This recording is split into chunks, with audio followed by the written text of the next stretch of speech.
I saw him. I wish I hadn't. I used to think the world was simple. You go to work, come home, binge a few shows, maybe grab a drink or two, and wake up to do it all over again. Life isn't exciting, but it's comfortable, until you see something, or someone, that tears your concept of reality apart. I don't know what I saw.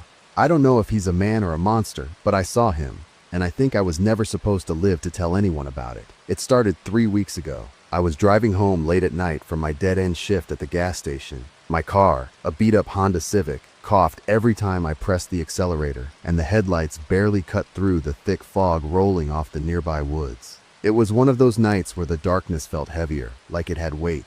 I was cruising down a 2-lane road when I saw him. At first, I thought it was a deer, just a shadow on the side of the road, something barely visible in the mist.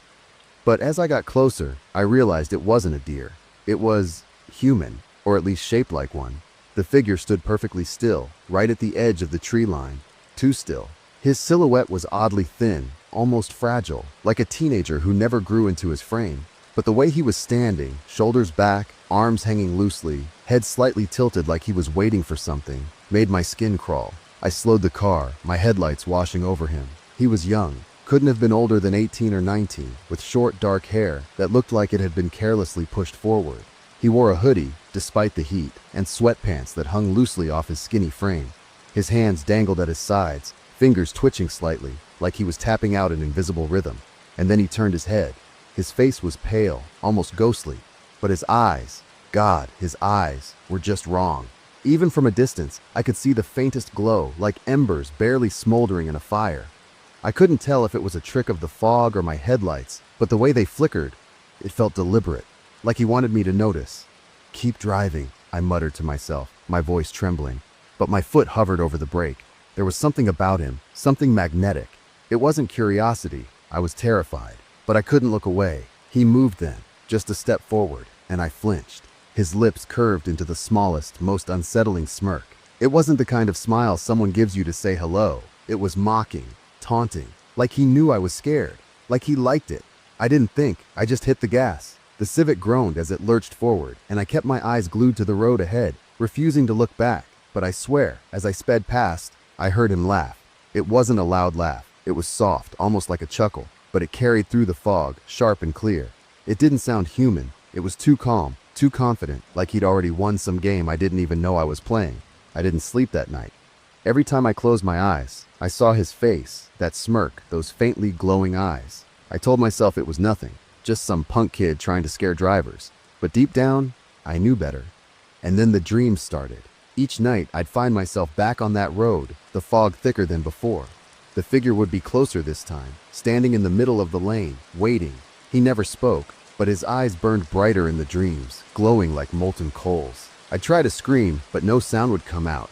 I began waking up drenched in sweat, my heart racing, convinced I could still hear his laugh echoing in my ears.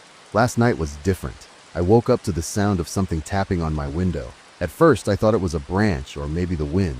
But then I heard it again, 3 slow, deliberate taps. I froze, my breath catching in my throat. The room was dark, but the streetlight outside cast a faint glow through the blinds. I didn't want to look. Every instinct in my body told me to stay under the covers, to pretend I hadn't heard anything. But then I heard it again. Tap, tap, tap. I turned my head, just enough to see the outline of my window. He was there, standing on the other side of the glass, staring down at me with that same smirk, his eyes faintly glowing in the darkness. His hands were pressed against the glass, leaving streaks in the condensation. "Hey," he said, his voice muffled but perfectly clear. "You look like shit." I couldn't move. I couldn't breathe. "Come on, man, don't be rude." He tilted his head, tapping the glass with one finger. "Open up. I just want to talk." My heart was hammering so hard it felt like it was going to burst out of my chest. I didn't move, didn't even blink, and then he laughed again. It was louder this time, sharper, like he was right next to me. "Aw, you're no fun? Fine, I'll see you around, loser." He turned and walked away, vanishing into the shadows, like he'd never been there at all. I don't know what he is. I don't know why he's tormenting me, but I know one thing for sure. He'll be back. Weeks went by, and nothing unusual happened. Sure, I thought about that night, about the glowing eyes, the smirk, the laugh that seemed to burrow into my brain. But as the days passed, life crept back into its dull routine. Work, home, eat, sleep, repeat. The human mind does funny things when it comes to trauma. It smooths out the edges, convinces you it wasn't that bad, maybe even makes you doubt it happened at all. By the third week, I had all but convinced myself I had imagined it. Maybe it was exhaustion, or maybe I dozed off at the wheel. Hell, maybe I was losing my mind. Either way, I stopped checking over my shoulder when I walked to my car at night. I stopped flinching at the sound of soft laughter in the distance. I even stopped leaving the lights on in my apartment. Life was normal again, until it wasn't.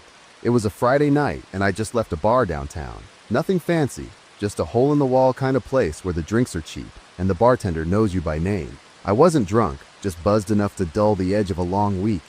The streets were unusually quiet, the kind of quiet that feels staged, like the world is holding its breath. The fog was back, thick and heavy, rolling off the nearby river and swallowing the streetlights in its haze. As I walked to my car, I felt it, the faintest prickle at the back of my neck, that instinctive, primal sensation that tells you you're being watched. I stopped mid-step, my breath fogging in the cold air. The street was empty, nothing but the hum of distant traffic and the occasional drip of water from a nearby gutter. "Get a grip," I muttered, shaking my head. I unlocked my car, slid into the driver's seat, and turned the key. The engine sputtered before roaring to life, and I felt a flicker of relief as the headlights cut through the fog. That's when I saw him. He was standing in the middle of the road, directly in front of my car. Same hoodie, same sweatpants, same impossibly thin frame. But something was different this time. His posture was looser, more casual, like he was waiting for me to notice him. His hands were shoved into the pockets of his hoodie, and his head was tilted just enough to catch the light. I froze, my hands gripping the steering wheel so tightly my knuckles turned white. He took a step forward, the movement lazy and unhurried, like he had all the time in the world. The glow in his eyes was stronger now, pulsing faintly with every step he took. "Hey, champ," he called out, his voice smooth and teasing, like he was greeting an old friend. "Miss me?" I didn't answer. I couldn't. He grinned, the kind of grin that makes your stomach drop. "What, Noe? No, how's it going? You're hurting my feelings here." My foot slammed on the gas. I wasn't going to wait around for whatever game he was playing. The car lunged forward, tires screeching as they struggled for traction. But just as I was about to hit him, he moved, not stepped aside, moved. It was like he wasn't there 1 second, and then was suddenly standing at my window the next, his hand slamming against the glass hard enough to make me jump.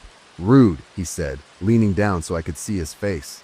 His breath fogged the window as he stared at me, his eyes burning like hot coals. I screamed, throwing the car into reverse and flooring it. The tires screeched again, the car jerking backward as I tried to put as much distance between us as possible. But he didn't chase me. He just stood there in the middle of the road, watching, his smirk widening as the distance between us grew. When I finally turned the corner and lost sight of him, I pulled over, my hands trembling so badly I could barely put the car in park. I sat there for what felt like hours, my chest heaving as I tried to calm down. I didn't sleep that night, or the night after, because now I know he's not just some figment of my imagination. He's real, and he's not done with me yet. I was sitting on my couch that night, trying to pretend life was normal again. The TV was on, something familiar and mindless. The Walking Dead, maybe. Or was it The Big Bang Theory? I can't even remember. My mind wasn't really on the show. I was just letting it drone on in the background, hoping the noise would fill the silence that had started to feel suffocating lately. That's when I heard it. A deep, thunderous sound that rattled my entire apartment, making the windows shake in their frames. It wasn't just a noise, it was a feeling, a pressure in the air that made my chest tighten. It reminded me of an air show I'd been to as a kid, the way the jets would tear across the sky, leaving behind that deafening sonic boom. But this wasn't an air show. This was right here. I froze, the remote slipping from my hand and clattering onto the floor. My first thought was that something had exploded nearby, but there wasn't any fire, no screaming, no sirens, just silence. A part of me wanted to stay right where I was, glued to the couch, but curiosity, or maybe stupidity, got the better of me. I grabbed my phone and headed for the door, my heart pounding in my chest. When I stepped outside, the air felt different, thicker, charged, like the moments before a lightning storm. The street was eerily quiet, bathed in the pale orange glow of the streetlights. And then I saw him. He was standing in the middle of the street, his back to me, his head tilted up toward the sky. The same hoodie, the same sweatpants. He looked completely out of place, like some scrawny teenager who'd wandered into the wrong neighborhood, but I knew better now. "Hey!" I shouted, my voice cracking. I don't even know why I said it. Maybe I was hoping to scare him off, or maybe I was just tired of being afraid. He turned slowly, almost lazily, and when his eyes met mine, I felt that same sickening chill crawl up my spine. "Ah, there he is," he said, grinning. His voice was calm, casual, like we were old friends catching up. "You finally decided to come say hi. Took you long enough." What do you want?" I stammered, my voice barely above a whisper. "What do I want?" He laughed, and it was sharp, cold, like nails scraping against glass. "Man, you're slow, huh? I don't want anything. I'm just having fun." "Fun?" I repeated, my stomach twisting. "You've been stalking me, tormenting me." "Stalking?" He put a hand to his chest, feigning offense. Whoa, that's a little harsh, don't you think? I mean, yeah, I've been keeping tabs on you, but that's only because you're so funny when you're scared. The little gasps, the shaky hands, the way you freeze up like a deer in headlights. It's golden." I clenched my fists, anger starting to bubble beneath my fear. "Why me?" He tilted his head, studying me like I was some kind of puzzle. "Why not?" "That's not an answer," I shouted, my voice shaking. He shrugged, his grin widening. "Sure it is. You just don't like it. You're boring, dude. A nobody.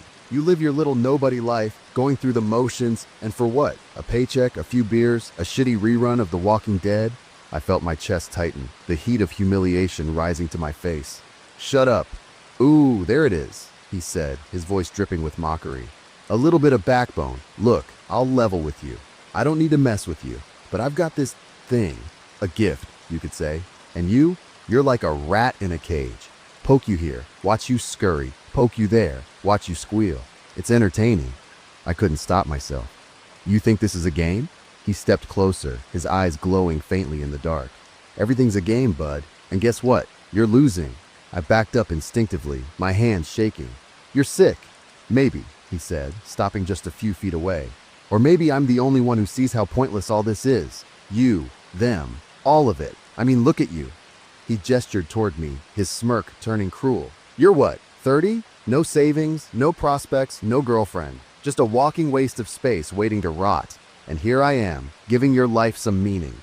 I swallowed hard, my throat dry. "You're not human, are you?" His grin widened, and for the first time I saw something flicker behind his eyes. Amusement? Hunger? I couldn't tell. "Does it matter?" "Yes!" I shouted, my voice cracking. "It matters! What the hell are you?" He leaned in closer, his face inches from mine now, his eyes glowing brighter. "I'm something you've always wished to. And the best part? You'll never know if I'm real or if you're just losing mind." Before I could react, he stepped back, his smirk returning. "Anyway, I've got places to be, people to scare, but don't worry, bud. I'll be seeing you. You can count on that." This part makes me question reality. He turned around and gave a mock salute and said, "Adios!" He ran so fast, almost like he teleported. I know he didn't because I saw for a brief moment and streak as I heard that same explosion sound. I stood there for what felt like hours, my heart pounding in my ears, my hands shaking. I don't know what he is or why he's chosen me. I barely slept that night, not that I expected to. Every creak of my apartment, every gust of wind rattling the windows, felt like a precursor to something worse. I kept the lights on, clutching a baseball bat I'd grabbed from the closet, as if that would do anything against him. I replayed our conversation over and over in my head. His words gnawed at me, especially that cruel little monologue about my life. The worst part? He wasn't wrong. I was a nobody. I worked a dead-end job. I had no real friends, no prospects, no purpose. But how the hell did he know that? How did he know so much about me? By morning, I had convinced myself of one thing. I couldn't stay here. Not in this apartment, not in this city. He'd said he'd see me again, and I knew he meant it. I didn't care if it made me look insane. I packed up whatever I could fit in my car and drove. I didn't even have a destination in mind, just away. For a few days, it worked. I checked into cheap motels, changed locations every night, and avoided any main roads. I kept my phone off, thinking maybe he was tracking me somehow. My paranoia was in overdrive, but at least I hadn't seen him. Maybe I'd finally outsmarted him, but deep down, I knew it wouldn't last. It was my 4th night on the run. I'd found a little motel off a stretch of desolate highway, the kind of place where the clerk doesn't ask questions, and the water from the shower smells faintly of rust. I parked my car around the back, far from the main lot, and triple-checked the lock on my door before collapsing onto the bed. I don't know how long I slept, but I woke up to the sound of laughter. Not the kind of laughter you'd hear from the room next door. No, this was his laugh, that sharp, mocking chuckle that I'd never forget. I bolted upright, my heart pounding as I scanned the room. Nothing. The door was still locked, the window still shut, but the laughter didn't stop. It seemed to echo all around me, filling the tiny room like it was coming from the walls themselves. "Nice try, buddy," his voice rang out, casual and taunting. "You thought you could ditch me? That's adorable." I jumped to my feet, gripping the bat I'd been keeping by my side. "What do you want from me?" I shouted, my voice trembling. The laughter stopped abruptly. The silence that followed was deafening. And then, without warning, the lights flickered and went out. I was plunged into darkness. "Aw, don't be scared," he said, his voice now coming from somewhere behind me. I spun around, swinging the bat wildly, but hit nothing but air. "You can't run from me," he continued, his tone light and almost amused. "It's cute that you tried, though. Really, it is. But come on, you're smarter than that. Deep down, you know there's no escaping me." "Leave me alone!" I screamed, swinging the bat again, harder this time. Suddenly the lights flickered back on, and he was standing right in front of me. "Boo," he said with a smirk. I stumbled back, nearly tripping over the bed. He didn't move, just stood there, his hands in his hoodie pockets, watching me with those faintly glowing eyes. "Here's the thing," he said, his voice dropping to a lower, more menacing tone. "You can run, you can scream. Hell, you can even try to fight me if it makes you feel better. But it won't matter, because I'm not going anywhere. You're stuck with me, pal." "Why?" I whispered, my voice barely audible. He tilted his head, as if considering the question. "Why not?" he said again, his smirk widening. "Face it, you're mine now, and you know what? I think we're gonna have a lot of fun together." My grip on the bat tightened, my knuckles white. "I'll kill you," I said, though the words felt hollow even as I said them. He burst out laughing, doubling over as if I'd just told the funniest joke in the world. "Kill me? Oh man, that's rich. You think you're the main character in some action movie? Newsflash, buddy, you're not a hero. You're a scared little loser swinging a stick at something you can't even comprehend." He stepped closer, and I swung the bat again. This time it connected, sort of. The moment the bat hit him, it was like hitting solid steel. The impact jolted through my arms, and the bat clattered to the floor, splintered and useless. His smirk never faltered. If anything, it grew wider. "Feel better?" he asked, raising an eyebrow. "Or do you want to try again? Go ahead, I'll wait." I backed up until I hit the wall, my chest heaving. "Relax," he said, rolling his eyes. "I'm not going to kill you. Not yet, anyway. Where's the fun in that? No, I like you alive. You're more entertaining that way." He leaned in closer, his face inches from mine now. His eyes were brighter than ever, glowing with a heat that felt almost tangible. "But just so we're clear," he said, his voice dropping to a whisper, "you don't get to escape me, ever."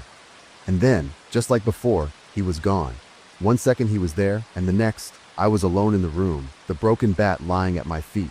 I don't know how much longer I can take this. He's in my head, in my life, and there's nothing I can do to stop him. I don't know what he is. The next day, I tried to convince myself it had all been a dream. Fever dream brought on by stress and sleep deprivation. I mean, come on. Glowing eyes, a creepy teenage psychopath who can appear and disappear like some supernatural jack? That's not real. That can't be real. I spent the morning pacing around my shitty motel room, debating whether I should call someone, maybe the cops or a therapist or hell, even a priest. But what would I say? "Hi, officer, I think I'm being stalked by a glowing-eyed, hoodie-wearing little shit who gets off on tormenting me." Yeah, I'd be in a padded room before lunch. I was in the middle of convincing myself to just pack up and drive again when I heard the knock on the door. It wasn't a loud, frantic knock. It was slow, rhythmic. 3 soft taps like whoever was on the other side wasn't in any hurry. My blood turned to ice. I didn't move. Maybe if I stayed perfectly still, whoever it was would think I wasn't here and go away. The knocking came again, louder this time. "Come on, bud," a familiar voice called from the other side of the door. "You're not that dumb. Open the door or I'll let myself in." I froze. No, this wasn't happening. "I'm serious," he continued, his tone light and sing-songy. "Don't make me huff and puff and blow this whole shitty motel down." My hand moved on its own, reaching for the doorknob. Every rational part of my brain screamed at me to stop, to lock myself in the bathroom and call for help, but it was like I was on autopilot. I opened the door, and there he was, standing in the doorway like he just strolled in off the street. Same hoodie, same smirk, same faint glow in his eyes that sent every alarm in my body into overdrive. "Morning, sunshine," he said, stepping inside without waiting for an invitation. "Miss me?" I couldn't even respond. My throat was dry, my heart hammering so hard I thought it might explode.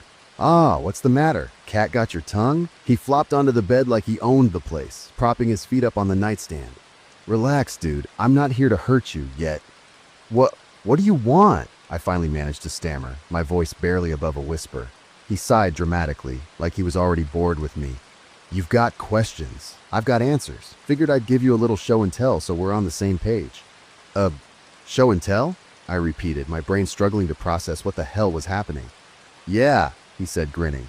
You know, to prove I'm not just some hallucination cooked up by your sad, overworked little brain, which, by the way, I could totally be. Wouldn't that be fun? Losing your mind before you hit 40? You, I muttered, my hands balling into fists. There he is, he said, laughing. There's that spark I love. All right, let's get to it. Watch closely, because I'm only doing this once. He stood up and walked to the center of the room, cracking his neck like he was about to warm up for a workout. And then he moved. It was impossible. 1 second he was standing in front of me, and the next he was across the room, leaning against the far wall like he'd been there the whole time. There was no sound, no blur of motion, just nothing. What? I whispered, stumbling back. Cool, right? He said, grinning like a kid showing off a magic trick. That's just the warm-up. Check this out. Before I could say anything, his eyes began to glow. Not just faintly this time. They blazed, twin beams of red light that lit up the entire room. And then he fired. Twin streaks of burning red shot from his eyes, carving a smoking, jagged line across the far wall. The air filled with the acrid stench of scorched wood and drywall, and I nearly gagged. What the actual... You like that? He said, his smirk widening. Pretty fucking cool, huh? I mean, yeah, it's not super precise. I'm not carving any Mona Lisas here, but it gets the job done. I couldn't breathe. I couldn't think. This wasn't happening. This couldn't be real. Oh, and don't worry, he added, waving a hand at the smoking wall. I'm not going to charge you for the damages. Motel's got insurance, right? What the you? I finally shouted, my voice cracking. Good question, he said, clapping his hands together. See, that's the fun part, I could tell you, but where's the mystery in that? Just think of me as better than you, stronger, faster, smarter. Basically everything you wish you were but aren't. You're insane, I said, my voice trembling. Probably, he said with a shrug. But hey, if you had powers like mine, you'd go a little nuts too. Now, be honest, how's it feel? Knowing you're completely and utterly fucked. I couldn't answer. My mind was reeling, every nerve in my body screaming at me to run, but I knew it wouldn't matter. Ah, don't look so sad, he said, leaning in close. His eyes were still glowing, casting an eerie red light across his smirking face. You're part of something bigger now. I'm your personal god, and you're my favorite little toy. He straightened up, brushing imaginary dust off his hoodie. All right, that's enough fun for one day. I'll let you stew on this for a bit. Maybe next time we can play a real game. Before I could say anything, he was gone. Just gone. 1 second he was there, and the next, the room was empty, save for the smoking wall and the lingering scent of burnt wood. I collapsed onto the bed, my heart racing, my hands shaking. This wasn't real, it couldn't be real, but the scorched wall said otherwise. I stayed on that bed for what felt like hours, staring at the scorched line across the wall. The smell of burnt drywall still lingered, acrid and sharp, and yet, something about it felt off. I mean, was it really burnt? I got up slowly, my legs still trembling, and walked over to the damage. The line was jagged, uneven, just like I'd seen. But when I ran my fingers over it, the surface felt cold. Not charred, not brittle, just smooth. I rubbed my fingers together, expecting soot or ash, but there was nothing. What the hell? I muttered, stepping back. Had I imagined it? No, I couldn't have. I saw it happen. The beams from his eyes, the wall burning, the heat that practically singed the air. That was real, wasn't it? I turned to the bed, where the bat still lay in splinters. That was real. It had to be. I picked up one of the larger pieces and turned it over in my hand, feeling the jagged edge where it had snapped. The weight of it, the way the wood felt raw and splintered, was undeniable. But the wall? It didn't make sense. I sat down again, running my hands through my hair as my thoughts spiraled. Maybe I was losing it. Maybe the stress had finally cracked me, and my brain was filling in the gaps with nightmares. That had to be it, right? Stress, fear, isolation. It was the perfect cocktail for a breakdown. I laughed bitterly, shaking my head. Get a grip, man. You're just losing your shit. That's all this is. You've been watching too many late-night horror movies and running on fumes. I glanced at the clock. It was noon, bright daylight outside. If he was real, why didn't he ever show up in broad daylight? Why always at night, always in the fog, always when I was alone and vulnerable? I started pacing the room, trying to reason it all out. The sonic boom I heard last night.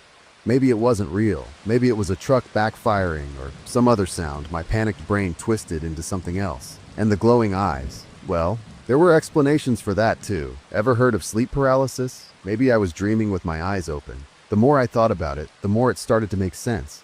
I wasn't haunted. I wasn't being hunted by some glowing-eyed freak. I was just unraveling under the weight of my own shitty life. Jesus Christ, I said to myself, letting out a shaky laugh. You're pathetic.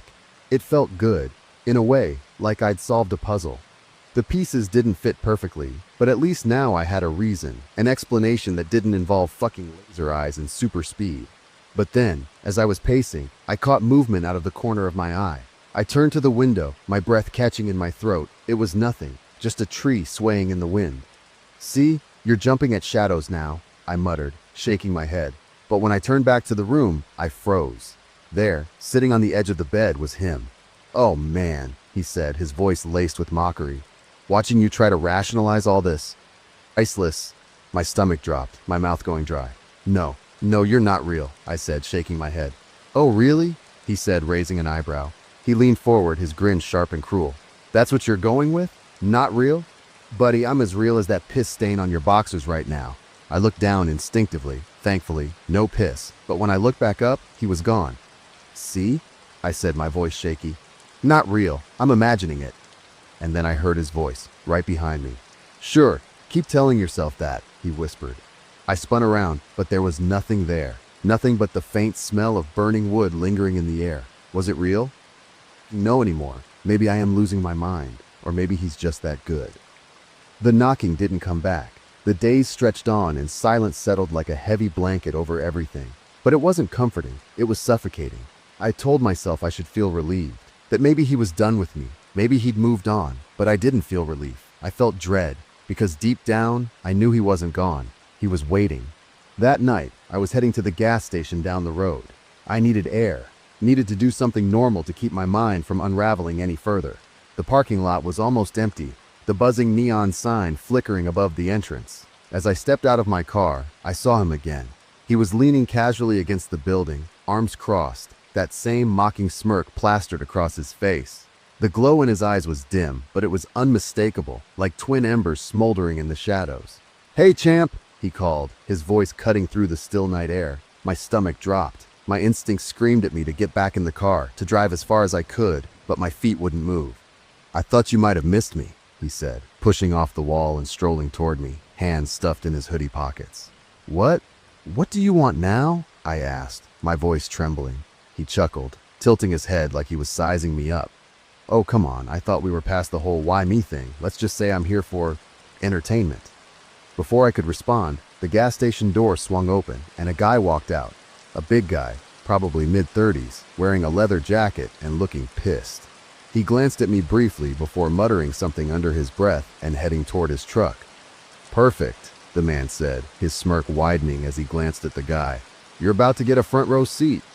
To what? I asked, dread twisting in my gut. To the show, he said, his tone casual, like he was talking about the weather. Before I could say anything, he was gone. 1 second, he was standing next to me, and the next, he was in front of the truck, standing directly in the guy's path. Hey! The driver shouted, slamming his door shut. What are you doing? The man didn't answer. He just stood there, staring at the guy with those glowing eyes, his hands still stuffed in his pockets. The driver didn't hesitate. He stormed forward, puffing out his chest like he was about to make an example out of him. Move, or I'll make you move, the driver growled, jabbing a finger in his chest. I wanted to yell, to tell the guy to back off, but the words caught in my throat. The man tilted his head, a lazy grin spreading across his face. Make me, huh? He said, his voice dripping with amusement. All right, big guy, go ahead, try. The driver didn't wait. He swung a fist, aiming for the man's face, but it never connected. Before I could even process what happened, the man caught the guy's fist mid-swing, his hand gripping it like a vice. The driver's face twisted in confusion, then pain, as the man slowly squeezed. Come on, tough guy, he said, his voice calm, almost bored. This is your big moment. Don't choke. I heard the sickening crunch of bones breaking, the sound sharp and wet in the still air. The driver screamed, dropping to his knees as the man finally let go, his fingers mangled and twisted like they'd been put through a blender. What? The driver choked out, clutching his ruined hand. Shh, the man said, crouching down to meet his eye. Don't ruin it. We're just getting started. He stood up and grabbed the guy by the collar, lifting him off the ground with one hand like he weighed nothing. The driver kicked and struggled, but it was useless. Pay attention, he said, glancing at me over his shoulder. This is the part where it gets fun. Before I could move, before I could even think, his eyes lit up, blazing bright red. Wait, I screamed, but it was too late. Two beams of burning hot light shot from his eyes, carving through the driver's chest with terrifying precision. The sound was deafening, a high-pitched whine mixed with the crackle of flesh and bone being seared away. The guy's scream was cut short as the beams punched clean through him, leaving two smoking holes in his torso. He slumped to the ground, his body twitching once before going still. The smell of burnt flesh hit me like a freight train, making me gag. I stared at the man in horror, my legs trembling so badly I thought they might give out. He turned back to me, the glow in his eyes dimming as he smiled. Cool, right? I've been practicing. What the fuck? I whispered, unable to tear my eyes away from the smoldering corpse on the ground. He stepped closer, his smirk widening as he leaned in. I told you, didn't I? I'm not like you. I'm not like anyone. What are you? I asked, my voice shaking. He straightened up, brushing imaginary dust off his hoodie. The name's Lavoie, he said, his tone light and almost cheerful. But you can call me whatever you want. Monster works. God, if you're feeling dramatic. I stared at him, my mind racing, my stomach churning with fear and disbelief. Anyway, he said, stepping over the body like it was trash. This was fun, but I gotta run. Don't worry though, we'll be seeing a lot more of each other. He ran off faster than I could perceive. I don't know how long I stood there, staring at the body, the smell of burnt flesh searing itself into my memory. I was horrified. I haven't seen anything like this ever. Even gore in movies do not compete with this. I'm leaving out major details for your sake. It's been 2 weeks since that night. 2 weeks since I watched him, Lavoie, turn a man into a corpse right in front of me like it was nothing. I haven't slept. I barely eat. I don't even leave my apartment anymore. Not that it feels safe here either. Nothing feels safe anymore. I can't stop thinking about his face. That grin, the way his eyes burned like fire as he killed that man. And the worst part, he wasn't angry. He wasn't out of control. He did it like someone flipping a light switch. Calm, deliberate, and completely unstoppable. I'm writing this because I need someone to know. Someone has to know he's out there. Maybe if I disappear, this will be a warning, proof that I didn't just lose my mind. Or maybe I just need to feel like I'm not alone, like someone else might believe me. He's real. I don't know what he is or where he came from, but he's out there and he's watching. I can feel it. Every second of every day, I feel his eyes on me. If you ever see him, if you ever see a skinny guy with a smirk too big for his face and eyes that glow like embers, run. Don't try to talk to him. Don't look back. Just run. Because I saw him, and I wish I hadn't. Well, that was pretty much it. I hope you liked the story till then. Bye-bye.